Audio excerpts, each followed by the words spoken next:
The appearance of a girl wearing hanbok and holding the Chinese flag on the Beijing Winter Olympics has sparked international interest and stirred controversy. Why would a nationally Chinese person wear a Korean hanbok at an international event? What group of people are they representing?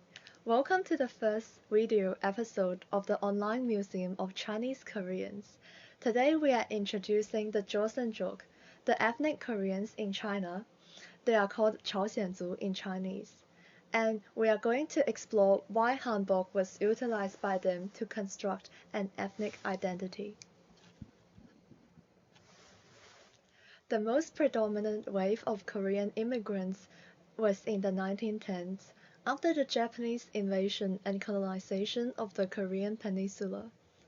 The Koreans fled to China and experienced the anti-Japanese War of China, the Korean Civil War, and finally the formation of the Chinese Korean Autonomous Prefecture, and lastly the waves of immigration to Korea and back. These events shaped the ethnic identity of the Chaoxianzu people in China, and hanbok not only acts as a material culture symbol, but are also cultural fossils that document the changes the Chaoxianzu people went through.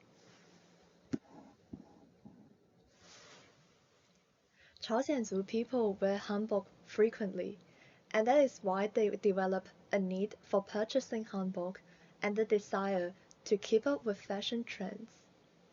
They wear hanbok because of a need to perform their unique ethnic identity. According to a Chaoxianzu designer, Miss Chien, from her childhood memories, they wear hanbok on weddings, festivals, and multicultural events, in which other ethnicities in northeastern China will also participate, such as the Manchurian people. The body serves as a critical site of identity performance.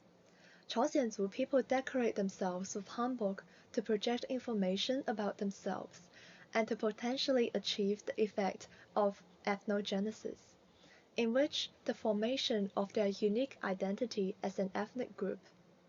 The need for ethnogenesis through the performance of identity is because otherwise they would look physically like other ethnicities in northeastern China in a mixed settlement area. They have a need to distinguish themselves as a unique ethnic group with their special history through wearing hanbok, and that is why there is a market for hanbok, and hanbok gets to continually evolve stylistically as their cultural symbol.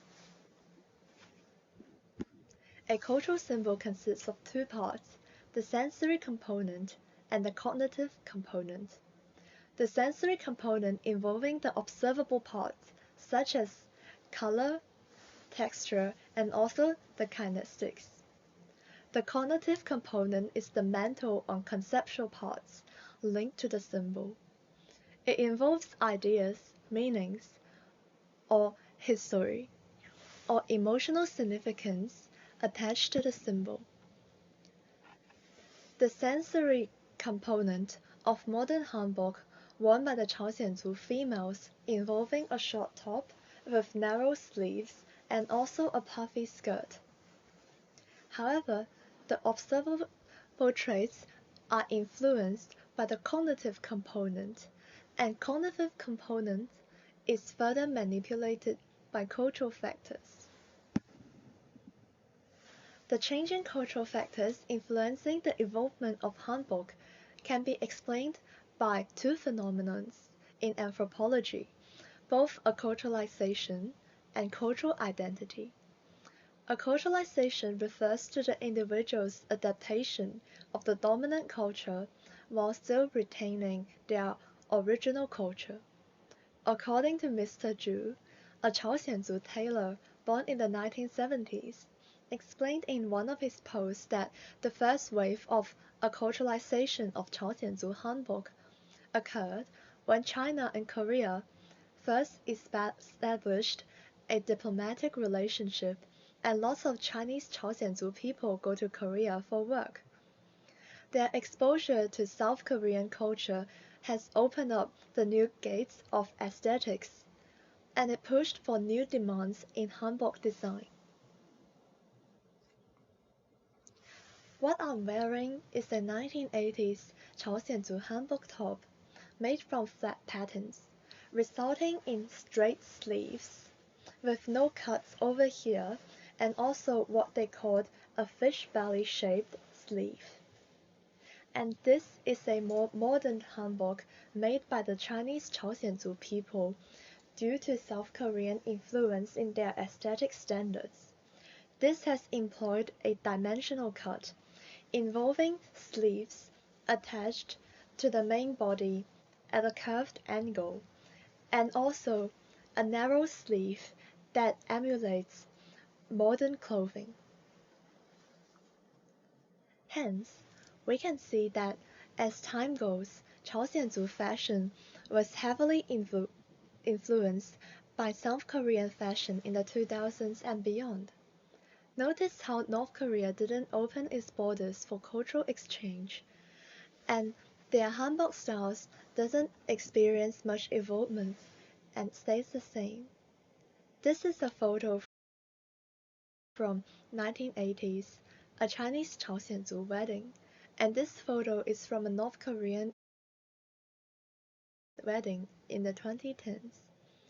There is staggering similarity in the A-shaped dress, the lace elements, and the pink color. Cultural hybridity also occurred to Chaoxianzu hanbok fashion, especially in 2023. Because the new fashion trend known as Chaoxianzu princess was popular on the Chinese internet, it involves traditional or modern hanbok with a set of modern hair accessories, and a makeup style promoted by Chinese non-Chaoxianzu online celebrities.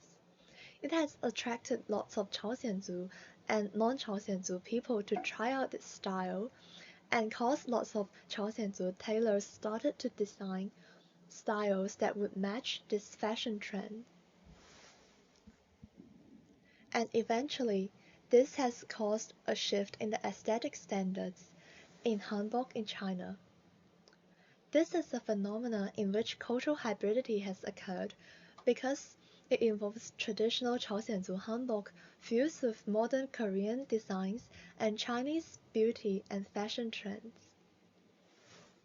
Cultural hybridity occurred instead of a culturalization because of Chaoxianzu culture, modern Korean culture, and modern Chinese culture are perceived as equally powerful in mainland China, and there is no strong dominating culture in the Chaoxianzu Autonomous Prefecture.